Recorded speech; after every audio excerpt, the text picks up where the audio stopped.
Hey, everybody, and welcome to Watchmen with Jay, Jack, and Matt. My name is Jay. My name is Matt. And I'm the defense rest. And welcome to the show. How's it going, gentlemen? I was trying to get some root beer and pretzels so I could really do the defense rest, but just didn't have any root beer. I was trying to get a squealing pig for this show, but it's all fresh out. So we are in Indiana, right? You're in Manhattan, Doctor. Oh, that's right. Yes, I am in Manhattan. So yeah, I'm in Raleigh. So it's all ties together. Well, I mean, Raleigh, or at least North Carolina, is big on their hog exports. So you have that. I'm in the town of which Dr. Manhattan gets his name, and Matt's in wherever the hell he is. All right, so North Carolina was the 51st state, wasn't it? No. So. But I think that it's a good setup, though, to just let the listeners know, like, hey, we can't play phone calls tonight, right? That is true. Since I am not in the home studio with all of my gadgetry, I do not have the ability to do it. Actually, Matt's producing this show, so if you notice a lesser quality, it's Matt's fault. But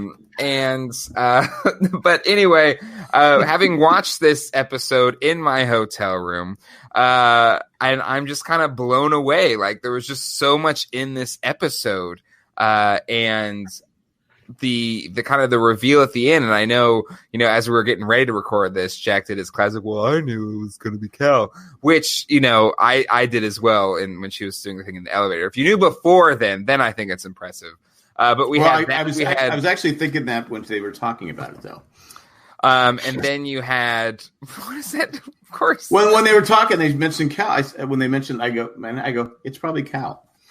I turned to my wife. I know, that's what she said. It's what I think everybody probably guessed it. Long before the elevator. I can't wait till she gets the hammer out. Before the show came out, I was like, I bet Cal. I bet that guy is Dr. Manhattan. Yeah, I think Jack is full of crap, but whatever. I'm not. There's no way to prove it or disprove it. You can't trust his wife because she's obviously can't trust my wife. Why does my wife lie? I actually, for a moment, thought that this would go back to one of Jack's crap hot theories. Perfect. From the first episode, I think Jack was basically making the connection between her adopted son, and I'm sorry, I'm blanking on his name, but the son that was making Topher? I think it is Topher. Yeah, that sounds legit. It's a name on it's a name on a show. I know there's a Topher on a show I used to watch. Yeah. But I mean, he was making the castle, right? Yeah. So that's true. So I was kind of good point. There's a connection there. So maybe did Cal influence that, or that's a good call out there, Matt. Well, the whole time I was like, oh man, Jack's gonna be right about this one, and we're gonna never hear the end of it. I don't like to brag, so I won't even bring it up. I'll let you brag for me. Because he probably forgot about it. Jack's so No, I'm just still getting over the hammer scene. That was I could have done without the hammer scene. Whew, this episode had a lot. You don't even see this isn't freaking Walking Dead. But you know what's going on. I don't think I can. I'm scratching killing someone with a hammer off my to-do list. I don't think I can do it. Well, there was a lot of moments in this episode though that had me kind of. Okay, can we talk about we had our predictions on who was in the room. No one was even close. Oh yeah, who we thought was in. Can we talk about the elephant in the room? Right.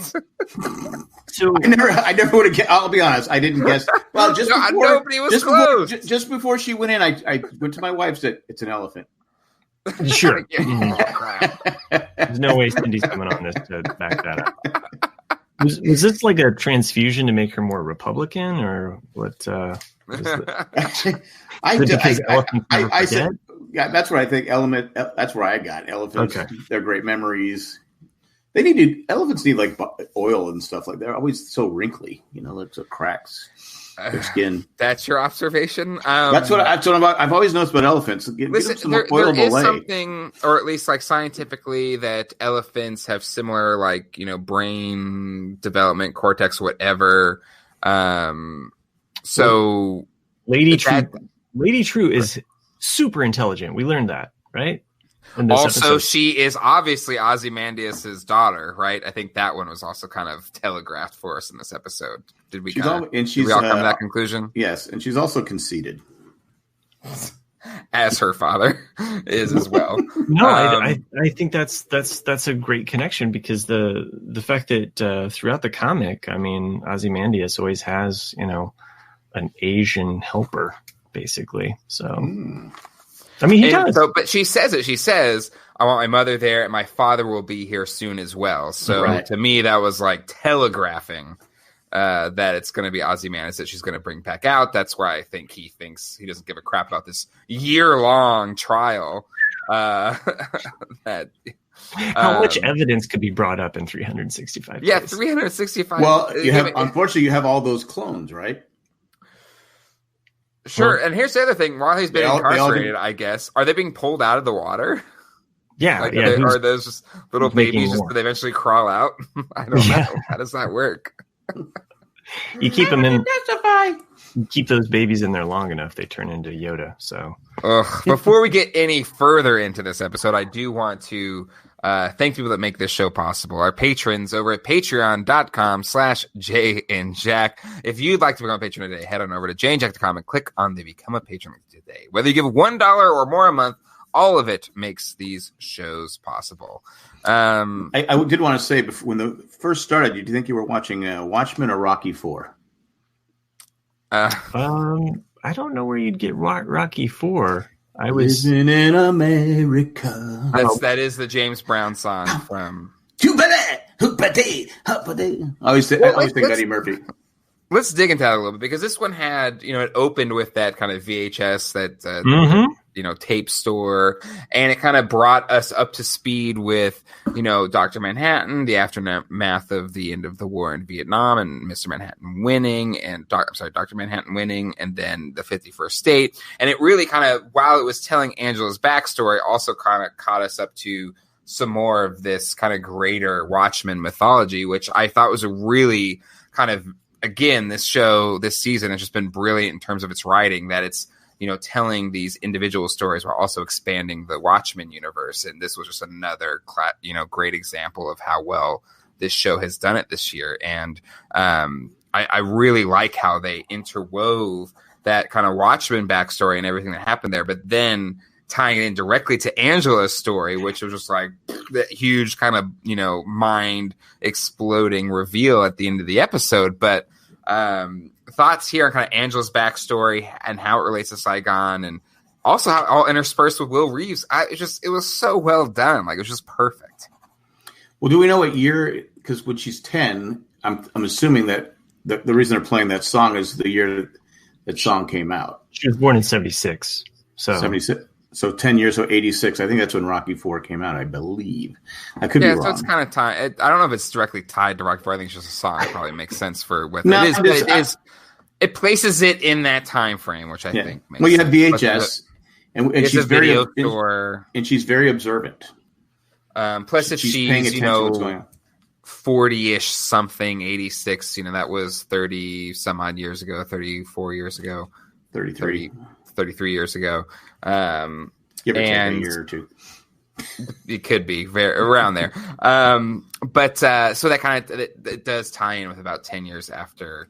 And I think they even said it's been like 10 years, because it was their victory of Vietnam Day that where all the celebrations were. Yeah, which would make it about 86. The opening in that VCR store, which was or video store, sorry, VCR store. I just heard that. Nobody calls it that, Matt. I just heard that VCR click go on as it opened up, and I thought that was a really nice touch. But there's a lot of just little stuff in that one shop.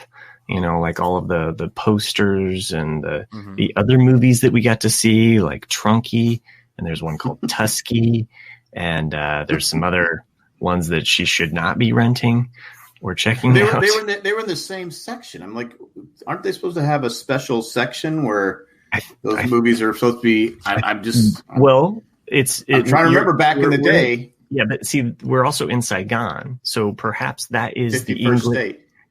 That is the English-speaking VHS section. perhaps. I don't know. I have no idea, but clearly there is no rhyme or reason to how these things are grouped together, except for maybe, I don't know. I'm pulling at straws here. But she is obsessed with this Sister Night VHS, which it shows the origin of her choosing Sister Night. And it's kind of the origin of Sister Night period, like why she both kind of wanted to become a cop and then also wanted to wear a mask, or is perfectly fine wearing. Like it was again just brilliant writing. I would have chose Sister Christian, but that's just me. Yeah, you weren't. I'm so glad that you weren't Angela in that moment. I did want to give a mention to the Watchmen podcast, the official podcast.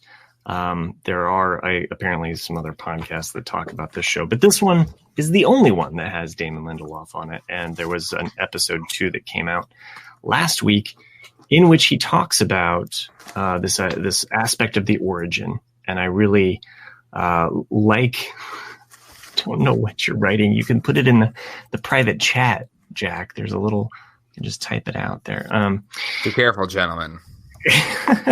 Anyway, the origin story he mentions on that podcast, and I really like how he talks about how there's 2 parts to the origin. There's the trauma of the person, the hero, basically, and then there's the decision to actually become the hero. And we saw that play out in the previous episode, and then we also see it play out with Angela's storyline. So I liked that we got a little bit of that in that podcast of Damon kind of explaining that. So it kind of gives you a little insight into maybe how the writers break this stuff down. So anyway, side note on that, the Vietnamese that is controlling Dr. Manhattan, I really loved that shot, and that idea of pulling the strings on Dr. Manhattan, the puppet. And then just the way this episode unfolded. I mean, there was just so many moments where I was just not writing notes because I was like, oh, what's happening now? Oh, and this part, and then this part. And just really nuanced and seeing the bomber with the backpack. And at that moment, you kind of know like something's going to go down. Like, right. And then the death of her parents but then her kind of calling out who did it. And it was classic kind of bad guy motif look, the scarred eye with the scar glass. I mean, that was like, straight out of like James Bond. But, obviously maybe the law doesn't work quite the same in the 51st state where they took him out back and shot him, which doesn't seem and she wanted to listen to it as well. There's definitely this vengeance kind of thing kind of honed in her, probably even in her genetics and her DNA when you talk about genetic trauma where they which is a thing she's pretty but she, even as a child, she's pretty cold. I mean, she's pretty stone-faced. Strong is because she's living in this orphanage. They're not. I mean, even though when her grandmother comes to visit, when the cops come, she's grabbed by the ear. She hasn't done anything wrong, and she's dragged by the ear. I mean, nobody likes to be dragged by the ear. I'm telling you that right now. It's kind of a Little Orphan Annie kind of thing going on for her. But the whole genetic trauma thing, and just talking about also just race trauma and what. But how they tied in because she's actually experiencing her grandfather's experiences. So it's almost kind of like putting it on a platter for us viewers that, this trauma that people experience, like even though it happened just this one time, but the ripple effects of that trauma that just continues and perpetuates out, even though it didn't happen to the grandkid, that it's still something that kind of influences and affects, generations of people. Because of that, one event. And I think it's a really powerful use of, and again, something Damon's always done really well, like in kind of flashing to different moments in someone's storyline where they did Lost and Leftovers. But something he's done really well in this show and this season is like really like almost like blurring the lines between what's in the past, what's in the present, and how does it tie into not only that person's story, but then the greater mythology story. And but yeah, I think it's really well done. It's brilliant. It took everything we went through with last episode, and we all just loved last episode and how strongly how strong that episode was, and well written that episode was, and it was uniquely bottled, even though it wasn't a bottle episode. I get that, but it kind of folded in on everything with this episode so nicely. Like you said, I mean those images of the hood being taken over, her grandfather's head, and then also the hooded, suicide. I don't know. He's associated with the suicide bomber. We don't know in what way, but there's clearly no love for Dr. Manhattan within Vietnam, even though we see them making Dr. Manhattan dolls. There's Dr. Manhattan stuff everywhere there.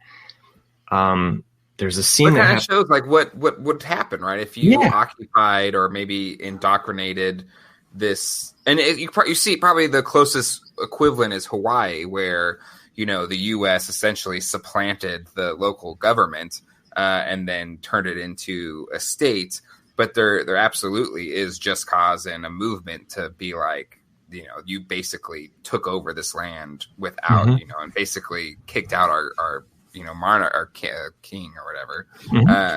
And I think even in a more extreme case, which you would have with Vietnam, where it would absolutely make sense that there would be people still there that are like, they show at the beginning where he's destroying village after village after village, like you said. It has a ripple effect. I mean, it's you've destroyed generation. I mean, there's hate for and it's only been 10 years at that point. So it's going to take, obviously, people may never forgive it. Because and this is why I had my crackpot theory about Lady True actually trying to stop Dr. Manhattan. My idea of the Millennium Clock was that she would somehow stop Dr. Manhattan in the past from becoming Dr. Manhattan, and therefore freeing Vietnam from this oppressive, God, essentially. So I might be wrong on that, and that's fine. But in this episode, I was like, oh man, they're coming really close to this. This might happen.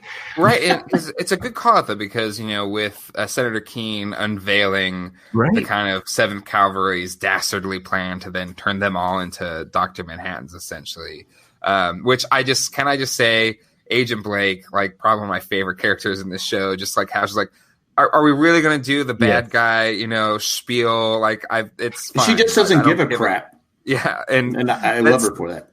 Yeah, and it's like she's been the dress up superhero before, and she's obviously been in a situation many these supervillains it reminds me of Austin Powers, where it's Dr. Evil has them hanging over the flying bats with laser beams on their heads, but I think it's in a much more serious world. I think she still has that same kind of context of like, really, are we going to do this? Fine, whatever, I don't care.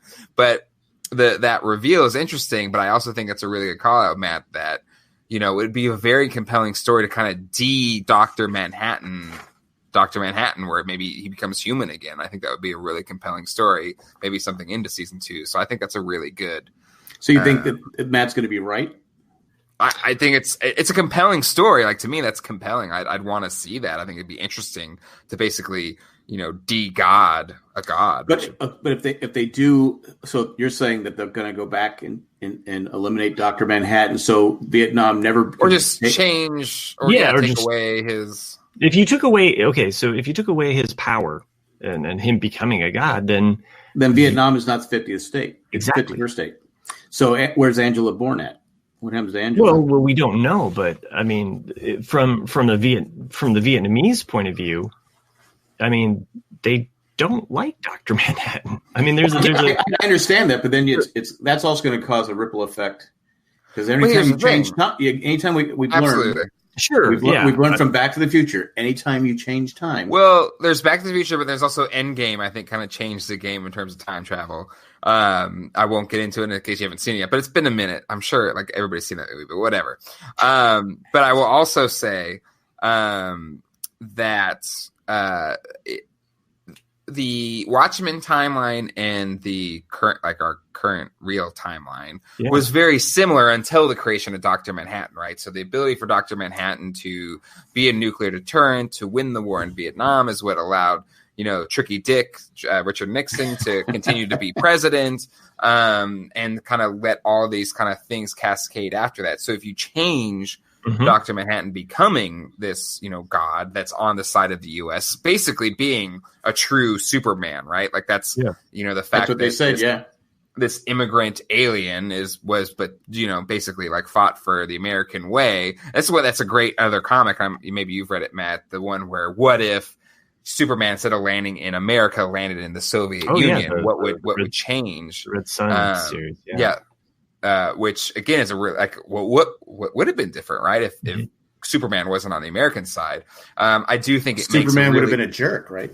It would have been a really compelling. I think that to your theory here, I think it makes a really compelling story to say, what if you take away the thing that made Dr. Manhattan, and how does that change American history by not having? Could that be the final episode where it's a cliffhanger where it does change, and then it's like? Well, I don't think I'm right. I just was. I'm saying if you are right. I'm saying if you are right, would that be the cliffhanger for the season?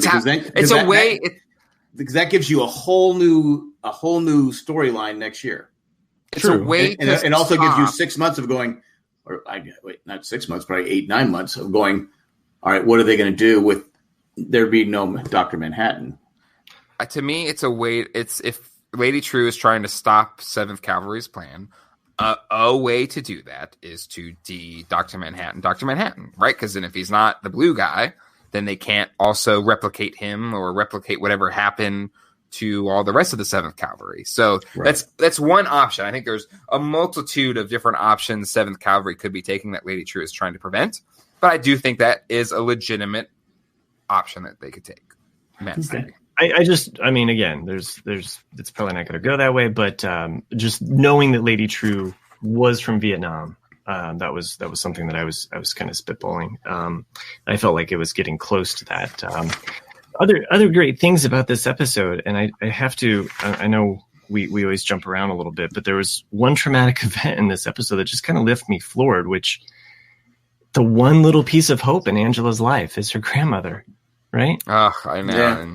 Like that moment to me, like it just, and then they're playing Every Time You Go Away, and it's like you think something good is going to happen to Angela, and then her grandmother dies. It just, that just killed me. Couldn't even make it to the other side of the cab. God. Yeah, right. Then, they kind of hinted it, right? She had a heart attack, so she obviously has heart issues, and I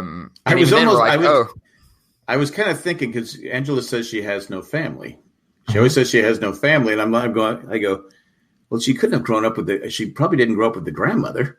I mean, I didn't predict she was going to die right then and there, but I didn't think the grandma was going to be around for long. Well, and then there was that chilling moment where it pans back and you see the painted mural of Dr. Manhattan where someone spray painted murderer. Right. So then I was like, oh, did somebody murder Angela's grandmother?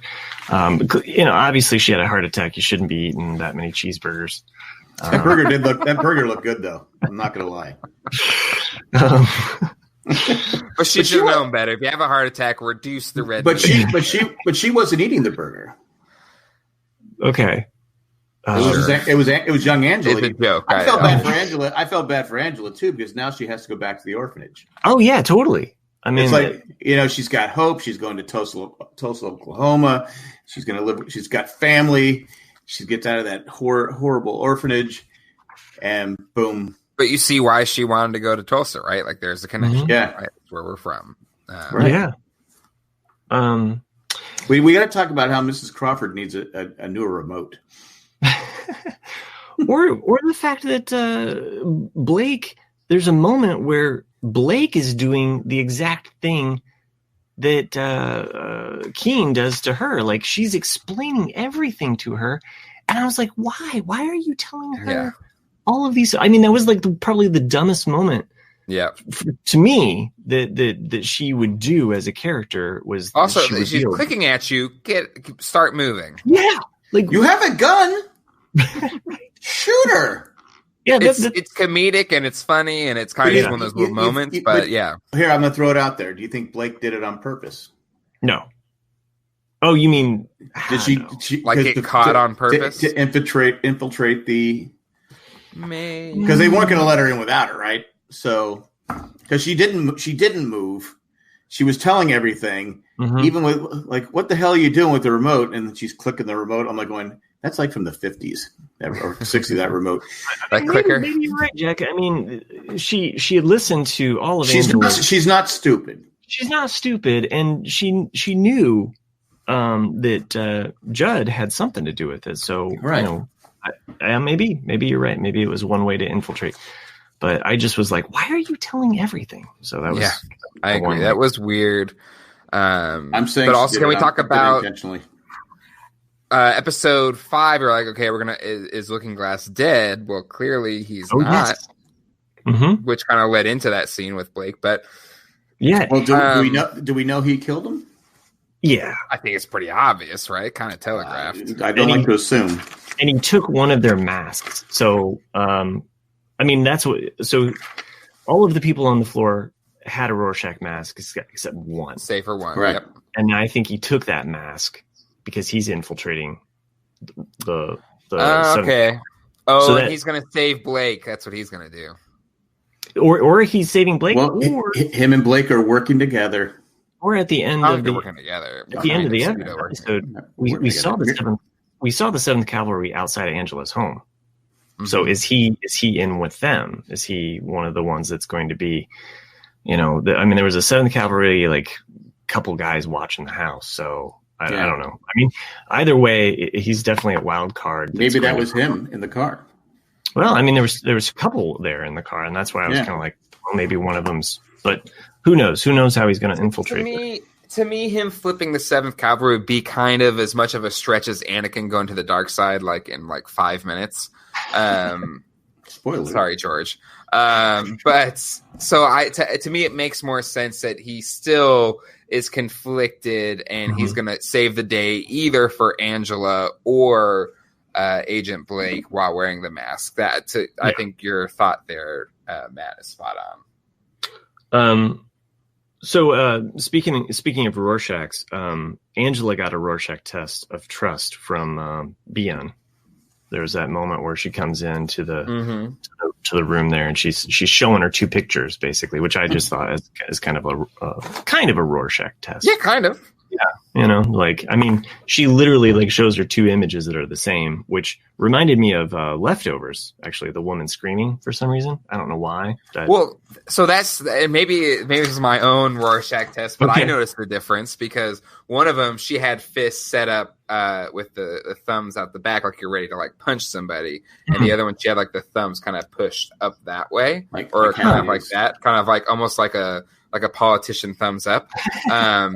But the one where she's kind of actually fist clenched, thumbs out, so you don't right, because that's the way if you're going to punch somebody, you don't want your thumbs in, you want your thumbs out. Yeah. Anyways, that to me was the more exactly. So that to me was okay, that's the more angry one. I saw it. Angela didn't. So, anyways, obviously I am. Well, more fair to Angela, it's in the script. Well, I like how she asked, "Is this help with my something? Does this help with my memory or something like that? Is this helping?" She goes, "No." My dissertation. But the reveal that she's her mother, not her daughter, or a clone of Lady True, which is what we were thinking, is an interesting twist. A lot of reveals, right? I mean, big time. It's not like they're holding back things. It's like they continually give us stuff, but then set up all of these other things down the line. So, I think it does tie into. I think I've seen interviews with Damon where he said that he could be done after this season. Maybe somebody else takes season 2 or whatever. And to me, it does seem like very much this season is going to be one cohesive story, and maybe it'll take off somewhere else from there. But this story that they're telling is going to all take place in this season. That's why I said since they're answering so many questions, maybe we get that big. Maybe Matt's going to be right.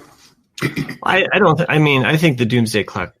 I don't think I'm going to be right. I just think that something else will happen. Show some confidence. Okay. Right? Sure. No problem. But I do think there's something there where it looks like we're going to we're getting Like they're not setting up mysteries this season that they're going to answer 6 years from now. Like correct. This story is going to me at least, because again, this episode just has so much stuff being revealed. This story is going to be complete, much like, those 12 issues of the original comic, kind of told the whole story, which I really dig. Yeah, no, the idea that the season would be a complete season. We also found out that Lady True is behind the calls to Dr. Manhattan. Yes. He's not getting the calls, that she's controlling the calls. Yes. Didn't we talk about that? Did we know? I don't think we talked about it today. Not this episode, no. We have no, but I mean, didn't we talk about that on a podcast? Oh, yeah, like, is he really getting him? That kind of. I think. Yeah, we did talk about that, but this was confirmed. Confirmed he's not getting he is not getting them. That's correct. Yeah, which kind of went to my idea that, like, oh, she has some animosity towards him. A little bit, maybe a tad. A scotch. I mean, she was basically like, he isn't coming, so because he's here in Tulsa already. So get your hammer. And yeah, let's close out on that, just that end where it's like, oh, and again, I think we all kind of saw, not just Jack, that it was like, oh, it's going to be Cal. Oh, give Matt credit, but you can't give me a little something. Because I mean, again, what she's saying when it's like Cal didn't remember anything, it's like, oh, okay, something's up with Cal, and I knew it well before that. You are full. Tell me how you knew before that, please. Because he wasn't allowed in there. I was putting two and two together as the episode was going along. He wasn't allowed in there, and then when she said he's already here, I go, "It's Cal." So who else could it be? We all did. We all said he's already here. That it's Cal. We all said that. I was first. So okay, so sure. True does mention the whole amnesia thing, which I wrote down, and the fact that, like, nobody has complete amnesia, and that whole story about him being in this crash, like she was sussing it out. Lady True was. So I think it's clear Lady True knows as well, right? Does Blake know? She always has a crush on Cal. I don't. She always speaks very highly of Cal. Yes, but I don't think she'd be using that phone thing if she knew it was Cal. Yeah, I'm just throwing it out there. I like that Lady True also mentioned that she had a secret plan to save humanity, which is a nice, like, call out to Vite. Right, again, because that's her papa. Mm-hmm. Yeah, no, I like where. Yeah. Papa, can you hear me? I wanted to mention that this episode used the effect of a lot of close-up face shots. Like there were a lot of them. Like just whether it was to express the drama or the trauma, whatever it might be. But there was just a lot of moments though where it was just like right up on your face. Even with the Vite story. So yeah, it was a short moment. I was wondering if they're going to bring him back to Earth or however that's going to happen. Again, I do think that Lady True is going to be behind that, but we'll just have to see. There's only 2 episodes left, right? 2 episodes. Yes, left? 2 episodes left. Trial by pigs. So maybe it'll happen. Maybe it'll happen next time. So it's been 5 years. We have confirmed 5 years or 6 years because there's 4 candles plus 365 days for this trial. Right. I'm thinking 5. Yeah, that makes sense. That's what I was thinking because I mean they definitely. He's in hell. That's for sure. We have to go through that for a whole year. So OJ trial didn't last that long. The portal that the Cyclops or the Rorschachians are setting up, they have true boxes. Those boxes that they're setting up, those Rorschach henchmen, the 7th Cavalry. If you look on those boxes, it has the symbol. It's Lady True's logo. Yeah. So what's up with that? Like, I think she's probably using her technology against her. Probably, I would think. I don't know. I just thought it was a. I mean, but they can't be smarter than her, right? No. She went to MIT. 4 years later, she bought it. Again, why would you want to buy MIT? I don't know. That would look good on a resume. I guess. At that point, what do you need a resume for? I own MIT. Really? There's no more resume. Yeah, that's true. Yeah, if you're like a multi-trillionaire, like who gives a crap about your resume? You never know. Hard times fall on you. It's like you can go back one point. I owned MIT at one point. Sure. Yeah. Elon Musk is like, oh yeah, those shatterproof windows. That really is going to set me back on my. That was so funny. Like, Can we just say that was the ugliest truck I've ever seen? People are buying it, but I agree. I get it, and I'm all. He's a very interesting person, but that truck, I looked at, I go, eh. Have you seen the ones where people have dressed it up to look like a DeLorean though? Like Back to the Future? Yeah, I've seen that. Yeah, yeah, that's cool. That. Okay. I feel like any car is a waste of money. So, except if you have to get somewhere. The door locks. Then just buy a cheap Toyota or something that'll last forever. Well, it's an electric car, though. Yeah, electric cars aren't carbon neutral. They're arguably worse than just buying an old car. But anyways, moving on. Two thing about True's camp there. The door locks just work like Star Wars. Like you break it and then it opens up. Right? Well, luckily there's a rock there. There was a rock garden there. Okay. Yeah, that's a bit of plot, little plot fast forwarding device right there. And the elevator clearly goes to this. I mean, was that a setup? Was she trying? Because I mean, she obviously she knew where she probably. It's not she accidentally went to like floor 0, like a -2 or something. It was just ground floor. Yeah, there's like. Well, I think probably she had no control over where the elevator was going to go. No, I'm just saying, but like, why make this secret thing that these calls don't go to Dr. Manhattan like the main floor of the building? Because that's where she went to. Yeah, it just opens up. You're like, oh, okay. Like there's a big look. It also reminded me of X-Men and Professor Xavier's, yes, Cerebro. Yeah. I do. It's a good point, or it's a good call out, Matt. That Lady True probably just set it up to be like one. I wouldn't be shocked if the elephant was just like a mind F from Lady True, like it was maybe her actual grandpa, but she just set that up. Right, because smashing with the rock's too easy. Yeah, and plus she was still seeing things too. And then the floor that she went on just happened to be this secret that this calls aren't going to Dr. Manhattan. Because I think Lady True this whole time was trying to get at that Cal is Dr. Manhattan, and she needed to get him to safety because 7th Cavalry is going to play. Like, well, when she was listening to Trady Lou's speech, you guys were talking about close-ups. Did you just call her Trady Lou? Because that's awesome.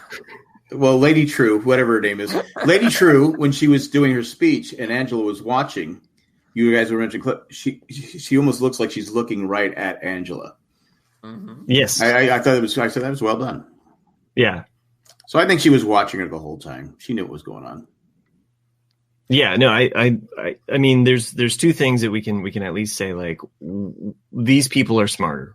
Agent Blake laying all the cards out on the table, and Lady True, just like, oh hey, here's my secret Cerebro room. Yeah. So anyway, Cal's reading For Whom the Bells Toll. That was like a little book shout out there. So also a great Metallica song. Fantastic. And the episode closes with Life on Mars. When those piano notes came in, I was just like, oh, I know this song. Exactly. It's just like, it was really nice. So absolutely. Really nice play. Didn't even have to sing it. Just the music. Didn't need to. I think it's a good place to kind of wrap up our thoughts here on this episode. Only 2 episodes left. A lot has kind of been unveiled, and I'm really excited to see as we're kind of like steamrolling down the hill to the conclusion of this season. And it'll be interesting to see, if they do wrap up this main story, where's it going to go for season 2? Like I said, a whole new cast, a whole new, but so that's what's kind of fascinating about this being new characters that we're following in their story, but also it does tie into the greater Watchmen mythology. So I'll be really curious to kind of see, or I'm really excited to see how Damon and company are going to set it up for there are going to be future seasons. It worked for the Leftovers, kind of changing the scenery around, but the Leftovers needed it. Does the Watchmen need? I mean, people are. Last week, people were saying, "Oh, by far best episode of Watchmen." They're now saying, I went on the internet when I was waiting for you guys, best episode better than last week's. So.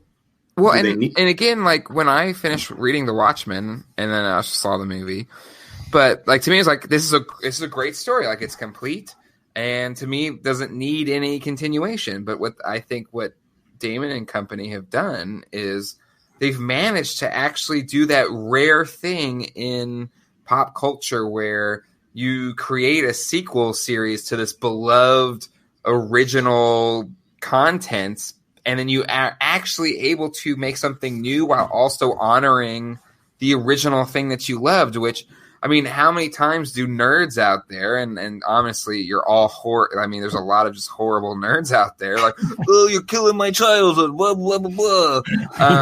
But, like, this thing that he's made, actually, like, and of all properties, Watchmen, which has probably the most fervent fans that hate everything. And I'm sure there's a good section of them that hate this as well. But just for me, as a probably more casual fan, I haven't seen. I think this has done it very well. Like, I think it's. Do you think fantastic. Do you think there's that mentality of people saying you're killing my childhood is lessening because the reboots and the remakes are being done better? I mean, people were really. I know Star Trek that it's like 50-50 with Star Trek with the the younger cast. No, I think Star Trek's one of the few that I think has done really well post. It has done well, but I know there's a lot of people that complain. I haven't seen anybody complain about Watchmen. I mean, the people I follow anyway. Sure. I mean, I'm sure there's some naysayers about this show or this season. But I mean, the comic in and of itself is really strong, and it is really hard to improve upon that. I think, and keeping it very consolidated, like Jay said, I think maybe it's just one season, and we'll see.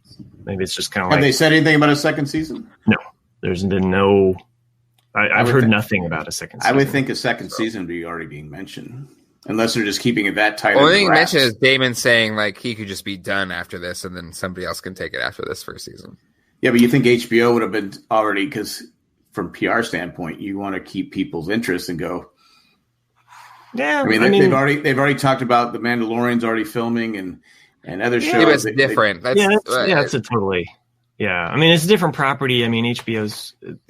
I don't know. I mean, it's different studio, different property. I get it. I just thought there would be something out there saying that. Even Disney paid what $4 billion for Star Wars. They need to like freaking pump that crap out to get their money back. HBO or Viacom or whomever owns, or Warner Brothers, whoever owns it now, they've owned DC for a while, and they bought that crap for next to nothing. So, in the scheme of things, so in this world where everybody's buying up IP, it's next to nothing. But it's huge. It's very popular, and HBO needs some hit shows. I mean, good Game of Thrones is gone, I think one thing that the show has done though, that the movie couldn't do, or I mean, the movie was very, the movie is the best Zack Snyder film. I would agree with that. There's not a lot of Zack Snyder comic renditions, but there are certain moments in this series though that we've had, like we had the flashback where we got to see the squid, right? Mm-hmm. In this one we got to see Dr. Manhattan in Vietnam, like doing his thing. At least he had clothes on. Well, I mean, in the comic, or just trunks. Yeah, he just had the trunk. In the comic, that was enough for me. Okay. Well, in the comic, he continually loses his clothes the further and further away he gets from humanity. Oh, really? So, yeah. So he wears a suit in certain scenes. He has just a loincloth in some, and then at some point he's just completely naked. And it's supposed to symbolize that loss of humanity. I mean, at some point he's just like, who needs clothes, right? Mm-hmm. So...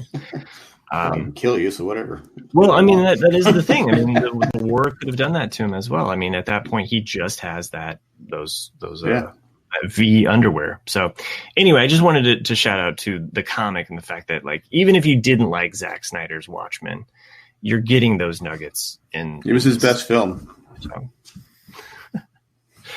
All right.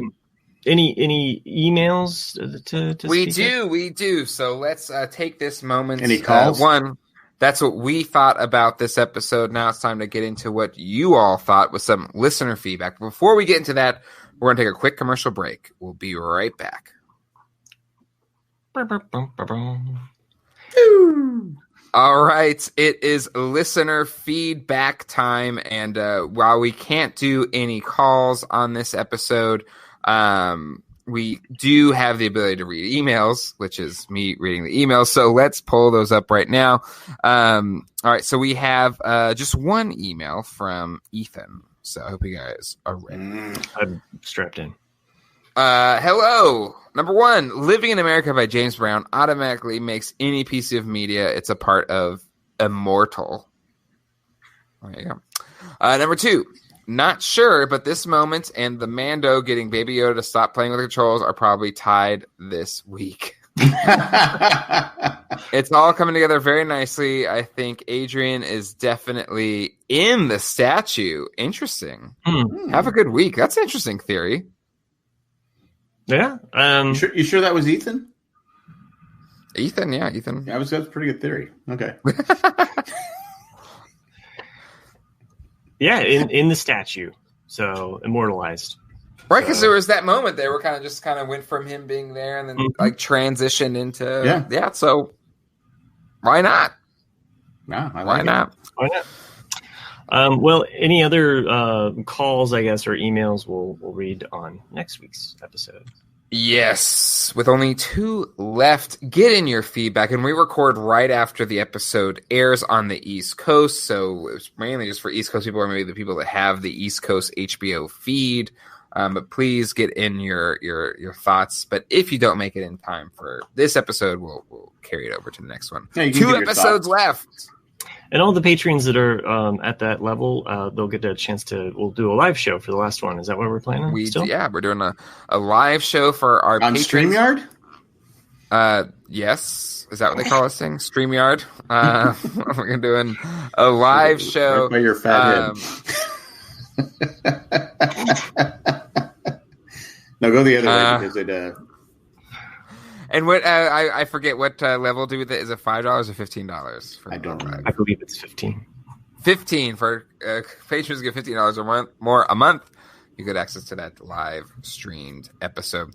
All right, that'll do it for this week's show. Give us a call at 385-309-0311. Calling time. Once more with feeling. No. Okay. Watchmen JJM at gmail.com. Join our Facebook group at facebook.com/group/Jay and Jack group for fun TV show and more discussions like Watchmen. And then also check out all of the other podcasts on the Jay and Jack network at jayandjack.com/iTunes. Right now, we're doing shows about Survivor, about Watchmen, about Dancing with the Stars. And there's also our... It's over. Oh, good. That's great. Controversial ending, but that's okay. Ethan mentioned it in his email, but The Mandalorian, the oft raved about new show on Disney Plus, the gentlemen over at Owen and Brews Barbecue have been rocking, and those guys. Rocking the coverage of The Mandalorian every single week. Also, they've been having special guests on the show so far this season, which has been really cool. Matt, what do you have in store for us on episode 4? I'm blanking on the title now. But Sanctuary. The Sanctuary, yes, which is a really good episode. But is that recording tomorrow? I believe so, and I don't have any special guests this week. I'm sorry. I don't mean to let you down. Maybe. We'll see. Maybe I'll surprise. Well, quickly, at first you asked a special guest, and then you kicked him to the curb. All right. There's a 50-50 chance that I might have a Glatfelter on there, but I don't know. Well, the problem is like one of those Glatfelters be like, so what's a Star War? Do you pronounce them Chihuahuas? Anyway. I don't know. It was your highest rated show so far. Downloads. Also, the Gremlins, right? The little baby Gremlin there. Is that a special character or something? I guess so. I guess it's an offshoot. So. Anyway. Yeah. Yes. No. it's so exciting to cover this Watchmen show. I've really looked forward to it. It's really hard because I both love The Mandalorian and Watchmen. It's been a lot of fun, even though it's been a very busy month for me podcasting. It has. It's been a very busy month of coveraging. But while I've loved The Mandalorian, absolutely loved it, I think Watchmen, and I saw like Instagram or maybe Twitter or something like that. It's like everyone's talking about Mandalorian, but Watchmen's, low key the best thing on TV right now, which I can't argue with. So I can't argue with it. I've been muchly enjoying talking about with you all, and we will continue for the next 2 weeks of Watchmen. So that will do it. I want to especially thank the people that make this show possible. Attack from Tokyo, Eckhart Richter, Maggie the Magnificent, Joanne with the Plan, Drake the Destroyer, and Ed the Creepy Letter Carrier. Find a full list of all of our patrons over at janejack.com, and you can click on that button to become a patron today. Whether you give $1 or more a month, every single penny goes to help make these shows possible.